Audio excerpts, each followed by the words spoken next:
Sir, Iran ने आलमी एटमी तवानाई agency को अमरीकी और इसराइली हमलों से मुतासरा अपनी 3 अहम तनसीबात का मुआयना कराने से साफ इनकार कर दिया है। एक ऐसे वक्त में जब मुज़ाकरात चल रहे हों, 60 रोज़ का रोड मैप है, ईरान की इस इंतहाई सख्त मौक़िफ़ की अस्करी वजह क्या हो सकती है? लोग तो ये भी कह रहे हैं कि वहाँ जोहरी तवानाई चूँकि मुकम्मल होने के मरहल में है तो इसलिए छुपाया जा रहा है। देखिए, इस वक्त ऑप्टिक्स की जंग चल रही है शजिया, क्योंकि मुआहदा जो होना था हो गया, वो तो डॉक्यूमेंट हो गया। खास तौर पर ईरान के अंदर भी ऑपोजिशन थी। आपने देखा था दिसंबर जनवरी में मुजाहरे हुए थे। अमेरिका के अंदर तो बहुत ज्यादा स्टेक्स अमेरिकन प्रेसिडेंट के आए हैं, क्योंकि आपने देखा इलेक्शन आ रहा है, इंटरनेशनल प्रेशर है, ज़ायनिस्ट इजरायली लॉबी बहुत स्ट्रांग है जो उसके खिलाफ चल रही है, और प्रेसिडेंट ट्रंप को ये रिफ्रेश कराया जा रहा है कि आपने जंग हार दी है, बहुत ज्यादा कॉम्प्रोमाइज कर दिया है, ये तो डिफीटेड एग्रीमेंट है। तो एक तरफ अमेरिका पर बहुत प्रेशर है, दूसरी तरफ इसराइल कब ये जाहिर अब जंग बंद नहीं करना चाहता। लेबनान की सेंसिटिविटी देख लें, आप इस मुआहदे को गौर से देखें तो पहला पैराग्राफ जो एमओयू है उसमें 3 दफा जिक्र किया गया है लेबनान का, जिसका मतलब ईरान की भी सेंसिटिविटी है। ईरान भी नहीं चाहता कि मैं लेबनान को भूला हूं। ईरान ये भी नहीं चाहता कि उनके लोगों को ये ख्याल आए कि उन्होंने कॉम्प्रोमाइज किया या इंस्पेक्शन के लिए खोल दिया, और खासतौर अपनी खुददारी को, प्राइड को कॉम्प्रोमाइज किया। तो ईरान आई थिंक वो कह रहा है कि ये मैं नहीं करूंगा, और एक लीवरेज है जो उसने हासिल की है, और प्रेसिडेंट ट्रंप ऑपोजिट साबित करेंगे तो ये हम एक्सपेक्ट करेंगे आने वाले दिनों में भी इस तरह के बयान आते रहेंगे, डिफाई करेगा, एक क्लेम करेगा। लेकिन जब तक पीस है और दुनिया आगे मूव कर रही है, हम सबके लिए बहुत अच्छा। लेकिन आपको लगता है कि इसराइल जनूबी लेबनान से पीछे हट जाएगा, क्योंकि वो तो ईरान ने तो कहा है कि मुकम्मल इनखला हो वहाँ से इसराइलियों का, तो आपको लगता है कि ये इसराइल इस चीज़ पे आएगा? जी, ये देखिए शरियत सबसे बड़ा प्रेसिडेंट ट्रंप का इम्तिहान यही होगा कि प्रेसिडेंट ट्रंप कंट्रोल कर सकते हैं नेतन्याहू को या नहीं कर सकते, उसको मैनेज कर सकते हैं कि नहीं कर सके। देखिए, जंग से पहले हमने सुना कि इसराइल के साथ उनकी कोलैबोरेशन थी, उन्होंने जंग की, कहा कि जी न्यूक्लियर बनाने वाला था ईरान पर, हम तो आ गए हैं, हमने टाइम पे पकड़ लिया, इंटरसेप्ट कर लिया, ये सब कुछ हो गया। अब दुनिया ने ये देखना है कि प्रेसिडेंट ट्रंप की कितनी रिट है, खासतौर पर इसराइल और नेतन्याहू पर, कितना ज्यादा अपना पहरा दे सकते हैं अपने दस्तखत जो उन्होंने किए हैं। तो अगर वो उसको नहीं ऑनर कर सकेंगे तो हम और आप जैसे लोग बैठकर यही कहेंगे कि वो हॉस्टेज बने रहे, अब भी बने हुए हैं और शायद आइंदा भी बने रहे। तो ये डिपेंड अब प्रेसिडेंट ट्रंप पर करता है, और उनको भी पता है कि बहुत ज्यादा स्टेक है और बहुत ज्यादा डिसलाइकिंग है इस जंग के बारे में। प्रेसिडेंट ट्रंप ने खुद बड़ी पॉपुलैरिटी कॉम्प्रोमाइज की, तो ये सारा डिपेंडेंट होगा कि प्रेसिडेंट ट्रंप कितना इफेक्टिवली इसराइल को मैनेज कर पाते हैं। बिल्कुल सही।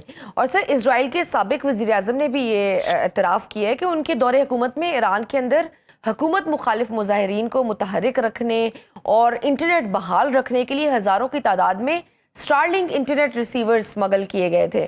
इस एतराफ़ से ईरान के इन इल्ज़ामात को तक़वियत मिलती है कि अंदरूनी खलफशार के पीछे बैरूनी हाथ था। एक अस्करी तज्ज़ियाकार के तौर पर आप इस हाइब्रिड वॉरफेयर को कैसे देखते हैं, जहाँ कमर्शियल टेक्नोलॉजी को रियासतों को गिराने के लिए हथियार बनाया जा रहा है?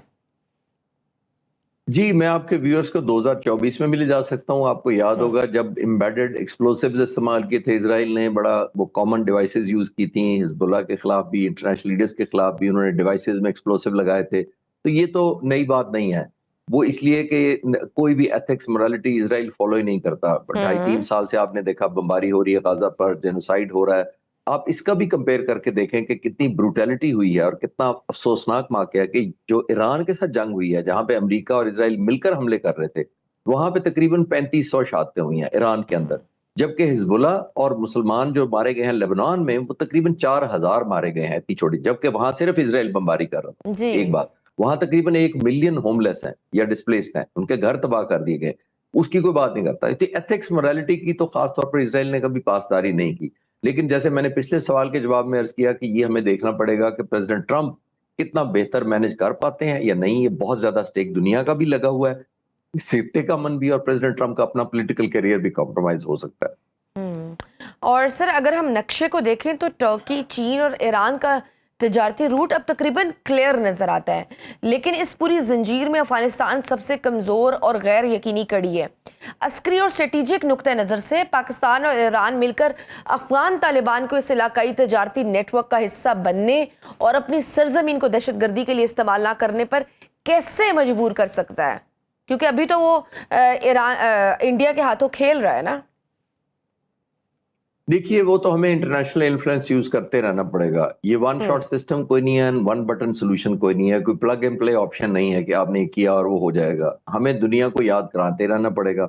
जो हमने हमारे मुल्क ने खास तौर पर अपनी जो लीवरेज हासिल की है, एक सिग्निफिकेंस हासिल की है, दुनिया को ये एहसास हमने दिलाया है कि हम एक पीस लविंग मुल्क हैं।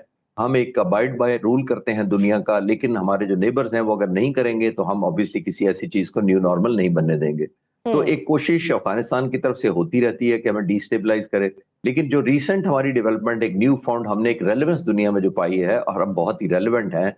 हमने उन ट्रेडिशनल नेगोशिएटर्स की जगह ली है जो आमतौर पर अमन के मुज़ाकरात करते रहते थे, हमने उनकी जगह ली है। और नतीजा जिसको इख्तिताम हुआ है बहुत कामयाबी से हुआ है सारी मुज़ाकरात का। तो आई थिंक कि हमने दुनिया को अब रेसिप्रोकेशन तवक्को करनी चाहिए, एक कैंपेन कंटिन्यू करनी चाहिए कि हियर इज अ कंट्री जो एक एथिक्स को नहीं मानती, इंटरनेशनल रूल्स को नहीं मानती, टेररिज्म एक्सपोर्ट करती है, बॉर्डर्स के आपस में जो बायलैटरल रिलेशंस होते हैं, रिस्पेक्ट होती है, उसको नहीं मानती। तो आई थिंक ये कंटिन्यूड एफर्ट है। सिर्फ आप उसको बुक वैल्यू कोई इजलास से कमेंट कंडेम करने और इस तरह से तो वो बाज नहीं आएंगे, लेकिन हमें कंटिन्यू डिप्लोमेटिक एफर्ट बड़ी एग्रेसिव चाहिए। बिल्कुल सही। और सर सीपेक के हवाले से हमेशा ये बहस रही है कि ईरान की गवादर और चाबहार बंदरगाहें एक दूसरे की हरीफ हैं। ईरान पर से पाबंदियां हटने की सूरत में क्या चीन, पाकिस्तान और ईरान का कोई ऐसा मुश्तरका अस्करी तजारती ब्लॉक बन सकता है जो गवादर और चाबहार को सिस्टर पोर्ट्स बनाकर पूरे मिडिल ईस्ट और वस्ती एशिया की तिजारत को कंट्रोल करे?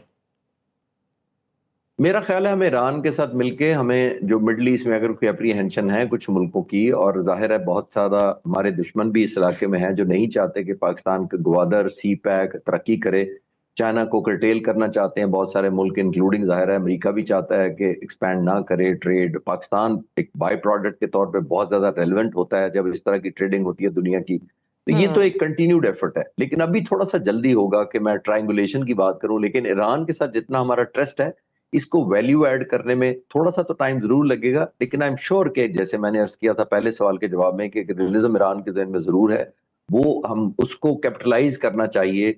सबसे पहले हमें काम करना चाहिए ऑयल गैस पाइपलाइन के अंदर जो पाकिस्तान ईरान के दरमियान बन सकती है। दुनिया की तीसरे नंबर पर तेल और गैस के जखीरे हैं, लेकिन हम उसका बेनिफिट नहीं ले पाए unfortunately because of international sanction. तो हमें आई थिंक इकोनॉमिक्स की तरफ पहले करना चाहिए, मिलिट्री अलायंसेज और वो शायद बाद में आए। सही। और सर खित्ते में बढ़ते हुए इस तजारती और अस्करी नेटवर्क के बाद भारत की स्ट्रेटेजिक सरमायाकारियों का क्या बनेगा जो उसने चाबहार में पाकिस्तान को बाईपास करने के लिए की थी? क्या ईरान अब मुकम्मल तौर पर चीन और पाकिस्तान के जियो इकोनॉमिक मदार में आ चुका है? क्योंकि अब ईरान और भारत के भी तो उस तरह के ताल्लुकात नहीं रहे। जी, एक ट्रस्ट डेफिसिट तो हुआ है, और वो जाहिर है ईरान की वजह से नहीं हुआ, इंडिया के बिहेवियर जी। की वजह से हुआ है। इंडिया ने, आपको याद होगा, बहरी जहाज को जाने दिया जो एक फ्रेंडली टूर पर था ईरानी नेवी का, जिसको डुबो दिया गया था श्रीलंका के बॉर्डर के पास, और ईरानी नेवी के जहाज को श्रीलंका के नेवी ने रेस्क्यू किया था जितने लोग जिंदा बचे थे। तो एक ट्रस्ट डेफिसिट तो है।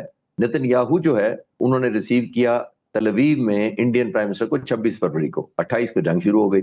तो आप सारे डॉट्स मिलाएं तो आई थिंक ईरानी दोस्तों को और भाइयों को रियलाइज जरूर हुआ होगा कि इस इलाके में कौन आपका सच्चा दोस्त है, कौन एक सिंसियर है। तो जैसे मैंने रिपीटेडली थ्रू इस बात करते हुए कहा कि आई थिंक हमें पहले इकोनॉमिक डिविडेंड्स पे फोकस करना चाहिए, क्योंकि हमें इकोनॉमी के ज्यादा चैलेंजेस हैं इस वक्त। उसको एड्रेस होगा तो हमारी बहुत ज्यादा और डेवलपमेंट होगी, बिजली सस्ती हो जाएगी, प्रोडक्शन कम हो जाएगी, कॉस्ट इफेक्टिव हो जाएगी, इंटरनेशनल कंपटीशन हम कर सकेंगे जब हम एक्सपोर्ट करेंगे इंडिया बांग्लादेश के मुकाबले में गारमेंट्स या कोई और प्रोडक्ट, और फिर हमारा फॉरेन रिजर्व बढ़ेगा, और फिर हमारी डिपेंडेंसी आईएमएफ पर कम होगी। तो ये एक सीरीज है जिस पे फोकस कर लें हमें, तो हमें ये पहला है, और आम लोगों तक फायदा होगा हमारी, जब डॉलर प्राइस बेहतर होगी, हमारी बाइंग बेहतर होगी। तो आई थिंक हमें मिलिट्री की बजाय ईरान के साथ इकोनॉमिक ये फोकस स्टेबिलिटी करना पे चाहिए हमें, कि उसका जो हाँ दुनिया में इतना बड़ा रिजर्व है उसको कैसे एडवांटेज में कन्वर्ट। बिल्कुल, हमें अपनी इकोनॉमी पे फोकस करना चाहिए और ज़्यादा से ज़्यादा फ़ायदा लेना चाहिए। अच्छा, लास्ट आपका कमेंट लेना चाहूँगी। एक डिबेट और भी चल रही है कि जी ये सारा मामला जो कशीदगी है इसमें जो पाकिस्तान की सालसी का किरदार था और जो अमन क्रिएट हुआ इस मशरक़ वस्ता में पाकिस्तान की वजह से, तो कुछ लोगों का ख्याल है कि पाकिस्तान को भी नोबेल अमन प्राइज़ के लिए नॉमिनेट करना चाहिए, ख़ास करके सैयद आसिम मुनीर साहब को। तो आप क्या राय देना चाहेंगे इस पर? देखिए, पाकिस्तान के लिए तो कोई भी प्राइड को मैं क्यों कहूंगा कि नहीं होना चाहिए। प्रेसिडेंट ट्रंप अगर अपने लिए क्लेम उस वक्त कर सकते हैं तो हमारे पाकिस्तान की तो बहुत बड़ी कंट्रीब्यूशन ओवरऑल हुई है।